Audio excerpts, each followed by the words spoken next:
ம் நைட்லாம் தூங்கவே இல்லை தெரியுமா? யாரு? நான்டா. ஏன்? உன் பொண்ணாலதான். என்னாச்சு? என்ன ஆச்சா? பகலெல்லாம் தூங்கிட்டு நைட்ல பேய் மாதிரி உட்காந்து முடிச்சிட்டு இருக்காடா. 12 மணிக்கு அவனாவது ஏந்து வரைஞ்சிட்டு உட்காந்துருப்பானாடா. ஏன் கொஞ்சம் வரைஞ்சிட்டு வந்துட்டு இருந்தாளா? வரைஞ்சிட்டு அதுக்கு வேற கலர் கொடுத்துக்கிட்டு அம்மா எங்க இந்த கலர் கணக்கு வேற என்ன எழுப்புறாடா. நைட்லயா? நைட்டு தான். ஷோ பொண்ணை நினைச்சிட்டு கடவுளே. இதெல்லாம் கூட பரவாயில்ல, உங்ககிட்ட வந்து தூங்கிட்டு இருந்தாளா, அதுக்கப்புறம் என்கிட்ட வந்து தூங்கினா பாரு. என்ன ஏதோ நின்ற மாதிரி இருக்கு அப்படின்னு பார்த்தா அப்படி திரும்பி கட்டி பிடிச்ச பாரு.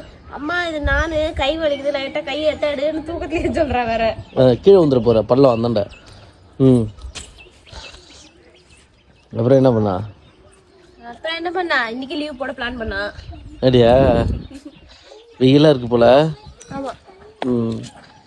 நல்லா இருக்கு காலையிலேயே சூரியன். டெய்லிங் வந்து நில்லு, ஓகேவா?